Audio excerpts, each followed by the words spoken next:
Good afternoon, my grade 9 students. Welcome to our PE class. So, I'm your teacher for today. My name is Richie C. Lunay. So, before we proceed, may we please feel the presence of the Lord. Okay, our Father who art in heaven, hallowed be your name. Your kingdom come, your will be done on earth as it is in heaven. Give us this day our daily bread and forgive us our sins as we forgive those who sins against us. Do not bring us to the test, but deliver us from evil. Amen. Okay, so um, I will give you a few seconds to kindly ease up yourself. Okay, make sure that you are in a good place um, and you have a strong connections.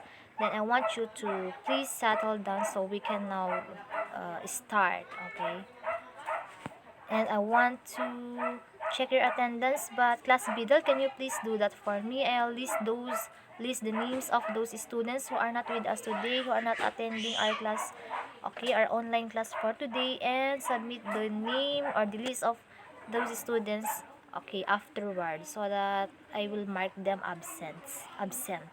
Okay, I will present to you our classroom rules or our online rules. You're ready to learn, listen and follow directions. Raise your hand or mute your microphone if you want to speak. Yeah, be respectful of others. Always do your best. Believe in yourself. Work hard and have fun. So, are you now ready, class? Okay, yeah, that's good to hear. It seems that you're now ready. But before that, I want to present your objectives so that you will be guided with the flow of our discussion for today. At the end of the lesson, the student should be able to define what is active recreation, discuss bowling as an active recreation, and participate in active recreation through modified bowling. So, let's have an activity class. Are you ready? Okay, that's right. That's good to hear you are ready. Now, the activity is entitled 4 Picks One Word. And yeah, I know you are now familiar with this game or game because you have um, you have already encountered this paulit-ulit. Okay, so the mechanics of this activity is you need to come up with a word to guess the picture. Use the hint as your guide in guessing the answer. Are you now ready? Okay, just raise your hand or state your name if you want to recite. Here's the first picture. Okay, yes, Jules. What is this pictures all about? Okay, very good. It is active recreation. Thank you, Jules. How about the next picture? Yes, Tristan. Very good. It is beans. How about this picture? Yes, Kyle. Yes, very good. It is strike. How about this one? Yes, Cesar. Okay, precisely. It is knock. And how about this picture? Yes, Carlos. Very good. It is bowling. And it is bowling. So, um, based from the activity we did, okay, or based on the pictures you have encountered, what do you think is our topic for today, class? Okay, yes, Jan Jan. Okay, precisely. Our topic for today is all about the active recreation, is specifically the bowling game. Now, today we will going to tackle bowling as an active recreation. But before that, let us first define what is active recreation. So, in your own opinion, what is active recreation? Okay, yes, Jocelyn. Okay, yes, very good. So, active recreation is competitive physical activity for the purpose of well-being and enjoyment. This includes activities like walking, swimming, cycling, equipment-based exercise, fishing, running, and yoga, which can occur independently or with the involvement of a provider group or organization. How about um, Nova? May I hear your idea of what is active recreation?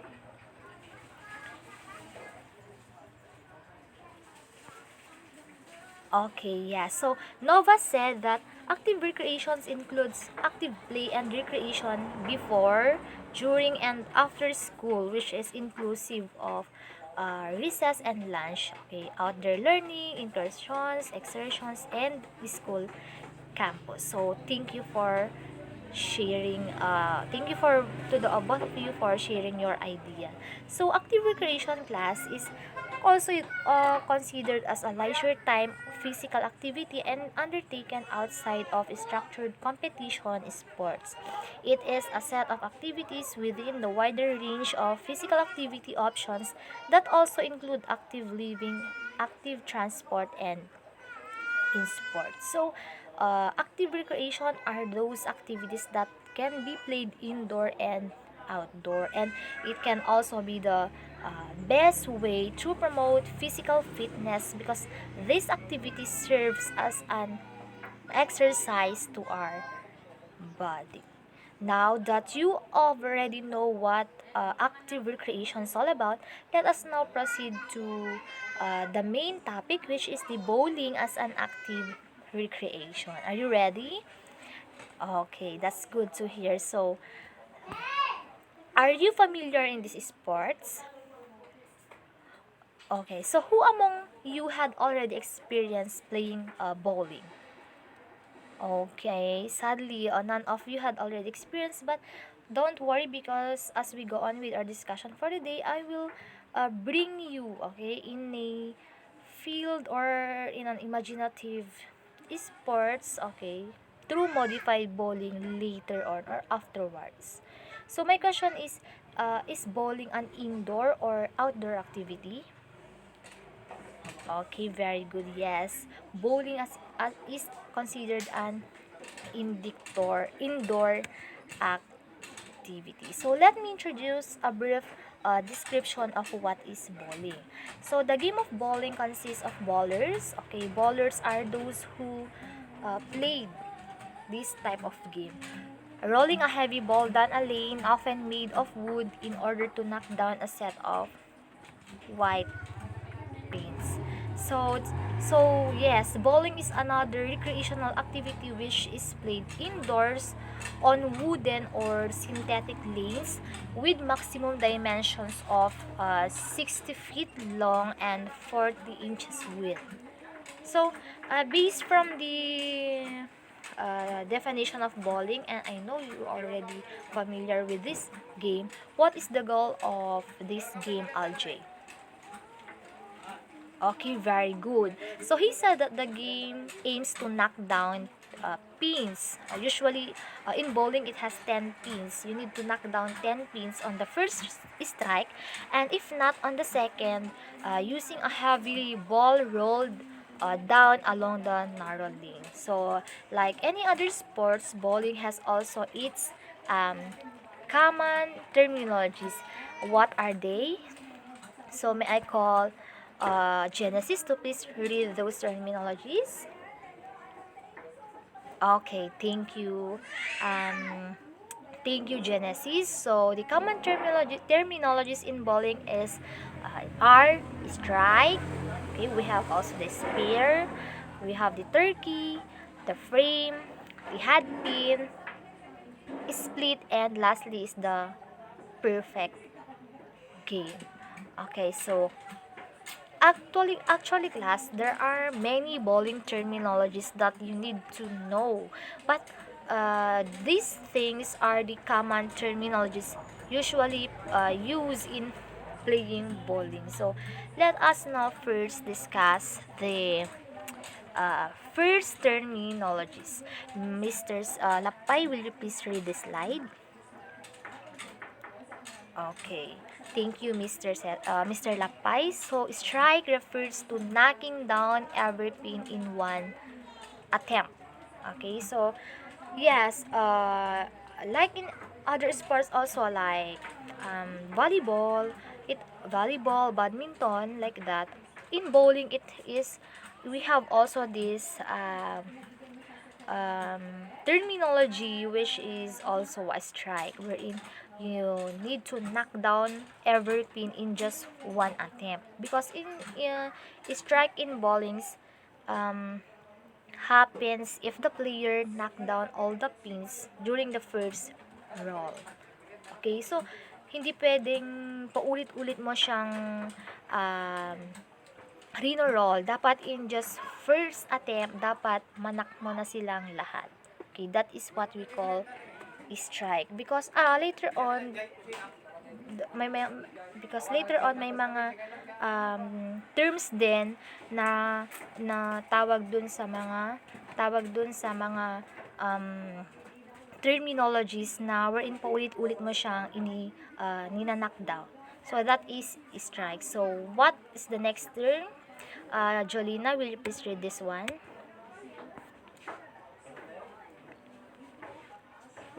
Okay, thank you, Jolina. So, spear is knocking down every pin during a single frame or during your second attempt. So, this is what I've told you a while ago that there are terms also to be called in knocking down the pin in a single frame or during the second attempt. So, if strike is knocking down all the pins in just one attempt, then spear is also about the knocking off the pins during your second attempt. So the difference is that in strike, all pins, all pins are knocked down, while in spear, only a single pin or every pin is knocked down. So that is what we call spear. So the next is we also have turkey, okay, which is Turkey is it happens if the player knock down all the pins in 3 consecutive strikes. Okay, did you get my point? So in strike, knocking down the pins in just one attempt, the spear, knocking the pins in your second attempt, and we also have the turkey, which is knocking all the pins in 3 consecutive strikes. Yun na yung turkey ang tawag pag tatlong beses mo siyang na-knockdown perfectly. Okay? So, that is turkey, which is happens if the player knock down all the pins in 3 consecutive strikes. So, that is simply called turkey. And how about the next one? Kindly read this. Caitlin. Okay, thank you, Caitlin. So, frame refers to one of the segments in which a bowler has 2 attempts to knock down every pin. So, in frame, you have 2 chance, or you will be given 2 opportunities to knock down every pin.